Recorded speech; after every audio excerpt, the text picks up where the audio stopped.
la méthodologie classique apprise dans les différents groupes a été suivie rigoureusement, avec le souci de professionnaliser davantage les formations qui seront offertes par les instituts supérieurs de commerce dans le pays. Nous avons retenu le nom de la filière, elle sera gestion commerciale et administrative. Au premier cycle et au second cycle, nous avons plusieurs mentions. Ainsi, la première mention, c'est la comptabilité et finance au premier cycle de licence, qui conduira au master en comptabilité, contrôle et audit. La deuxième mention, c'est banque, microfinance et assurance à la licence. Et nous aurons deux masters, un master en banque et microfinance et un master en assurance. Nous avons la troisième mention en marketing qui conduira également à un master en marketing. La quatrième mention au premier cycle, c'est logistique et transport.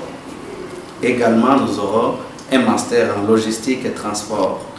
La cinquième mention, c'est fiscalité, douane et accises au niveau de la licence.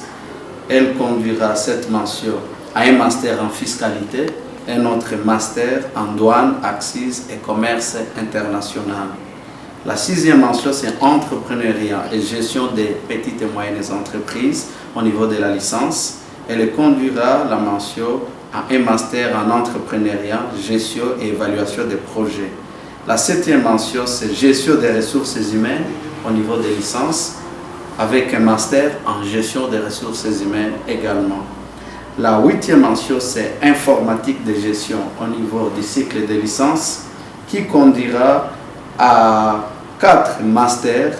Le premier, c'est informatique de gestion, administration des réseaux. 11e master, informatique de gestion, intelligence d'affaires. 12e master, informatique de gestion, architecture des logiciels. Et enfin, informatique de gestion, entrepreneuriat technologique. La 9e mention, c'est les techniques de secrétariat. Jadis s'appelait sciences et techniques de secrétariat. La commission a trouvé qu'il était élégant et pertinent de parler des techniques de secrétariat. Cette mention qui était organisée sur 2 cycles, après avoir examiné la question de fond en comble, la commission a voulu que les 2 premières années de licence s'organisent en tronc commun, en secrétariat, en conférence des enseignements susceptibles de produire des assistants, des secrétaires de direction, et que la 3e année, il y ait des spécialisations. Cela veut dire que la mention des techniques de secrétariat va désormais s'arrêter sur 3 ans, en formant à la 3e année des secrétaires de direction avec parcours secrétaire comptable et commercial, un secrétaire diplomatique, un secrétaire médical, un secrétaire juridique.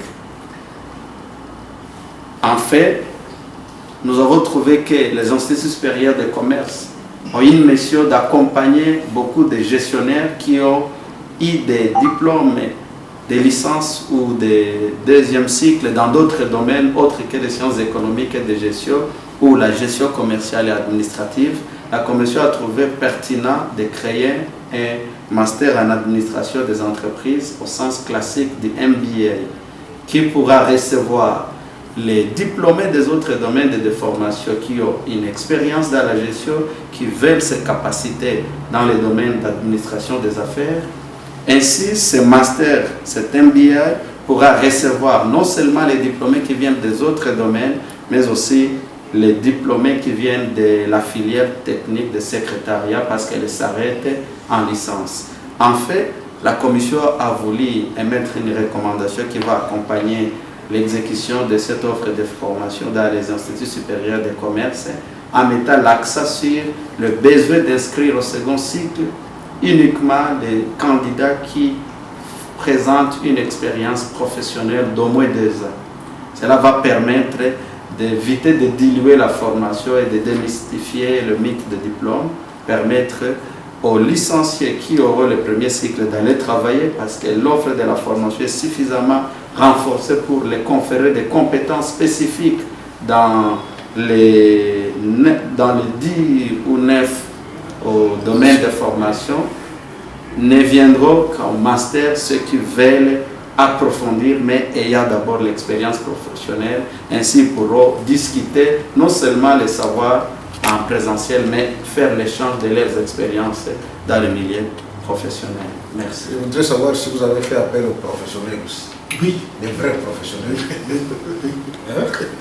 Nous avons travaillé avec les banquiers, les fiscalistes, les gens qui sont dans les administrations, les assureurs. D'ailleurs, parmi les formateurs, nous avons collaboré. Parmi les contributeurs, il y a l'experte Esther Michel-Limbidi, qui est directrice de Crédassure et Consulting, qui est un groupe très costaud dans le domaine des assurances en Europe, qui a participé sur toute la partie et de manière spéciale sur l'offre de formation en assurance et en gestion bancaire. Donc nous n'avons pas travaillé comme des académiciens isolés, nous étions interactifs avec les professionnels.